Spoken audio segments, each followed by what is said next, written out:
Oh,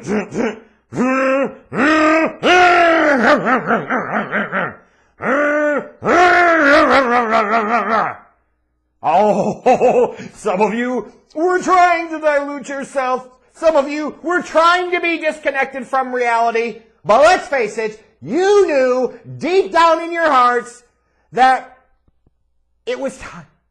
It is time. It's been time. Fire up the tank, baby. Boom,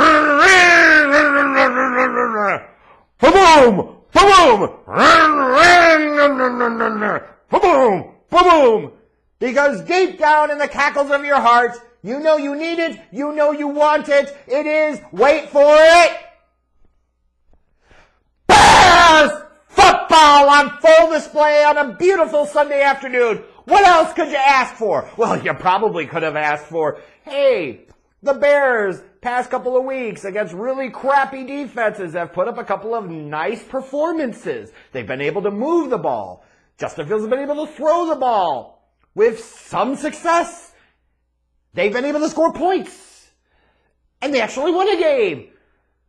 The Minnesota Vikings defense is bad. And they've got a turd of a defensive coordinator, Brian Flores. Certainly the Bears will come in with 10 days to prepare. 10 days to prepare. And they'll have something cooked up special. Something special for the Vikings defense.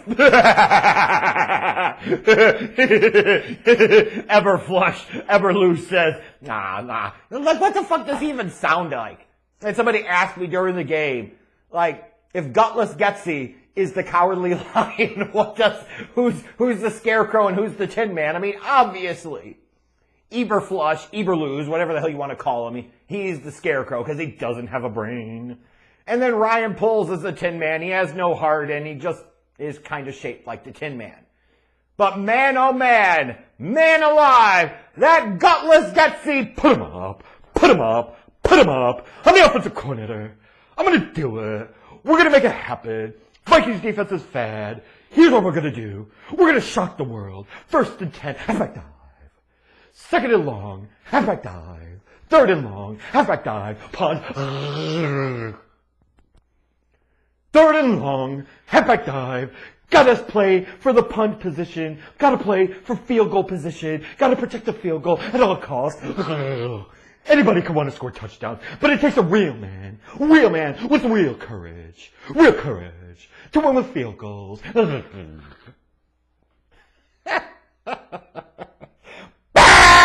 football! I mean, what other in-depth type of analysis do you want here? And for one of these rare times, the Eberflush defense didn't totally suck dick.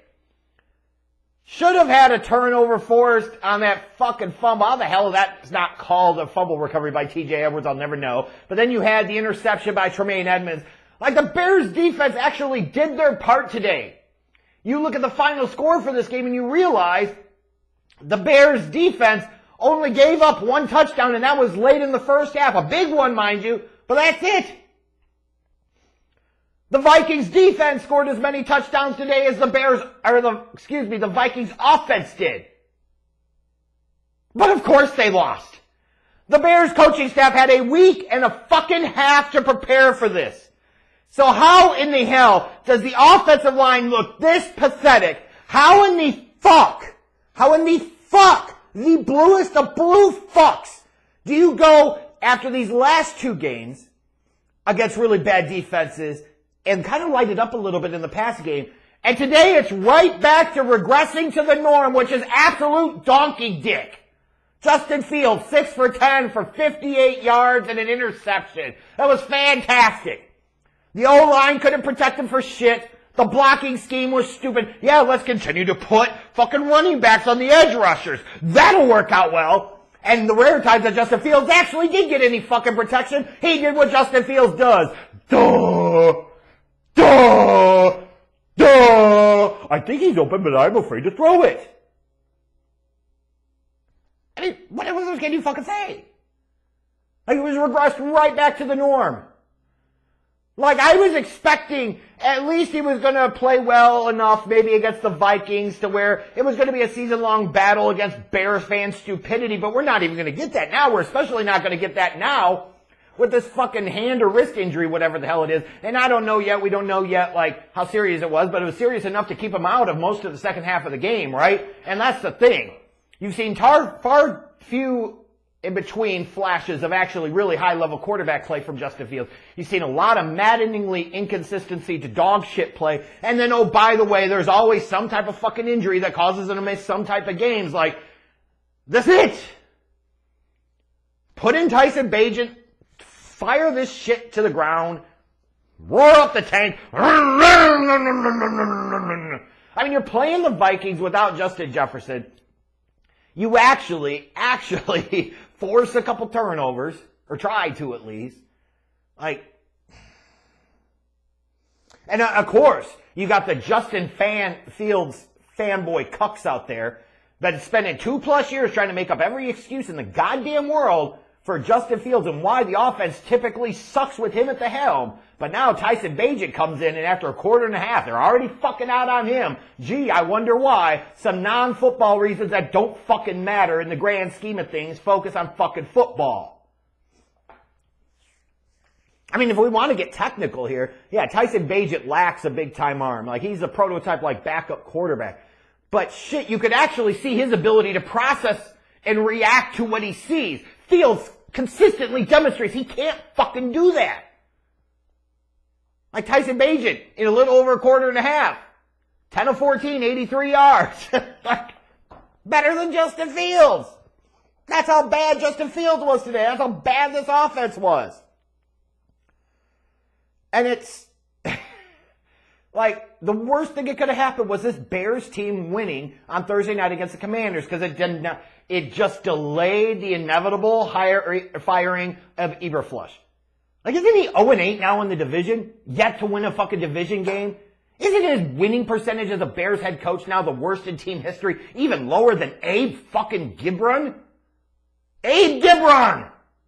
And Eberflus is below that.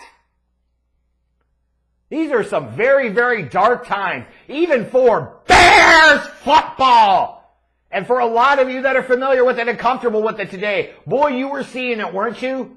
Offenses settling for field goals because they couldn't punch it into the end zone. Defenses forcing a couple of turnovers, sitting there and watching all types of ugly football. You know you love it. And by God, I hope this stays as a Monday night game in a few weeks, because America freaking deserves this right now. They deserve this type of punishment. If you're stupid enough to tune in to watch these two shitty teams play, and don't get it twisted, these are two shitty teams playing shitty football, you actually voluntarily choose to tune in to watch these teams on Monday night in a couple of weeks, you get exactly what the fuck you deserve.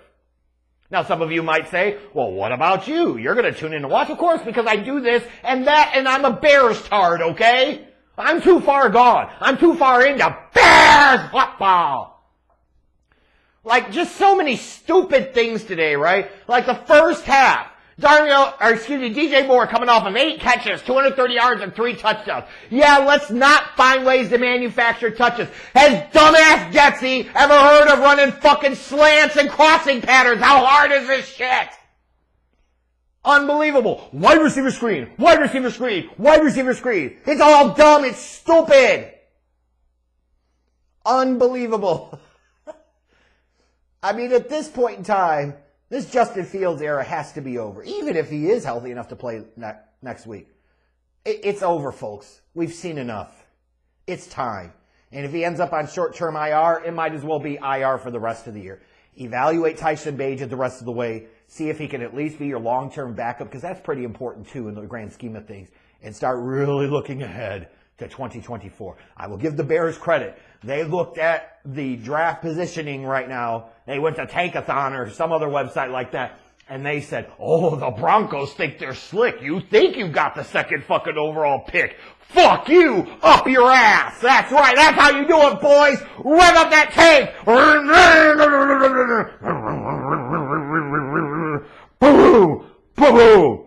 The Bears sitting pretty. Sitting oh so pretty after 6 weeks with the number 1 and number 2 overall pick. Now I can't wait to sit there and start talking about how Caleb Williams might not be quarterback one in next year's draft, and let's have Bears fans freak out about it.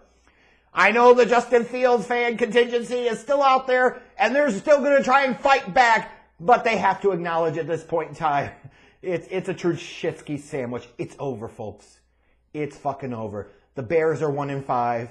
Their head coach sucks. Their offensive coordinator sucks. Clearly, their GM knows how to tear down a team, but does not know how to build a team. He fucking sucks too. Everything about this team sucks. The Bears suck. That's Bears football in a nutshell. And we still got to tolerate another 11 games this year. Holy Christ. It better be worth it at the end. That's all I'm going to say.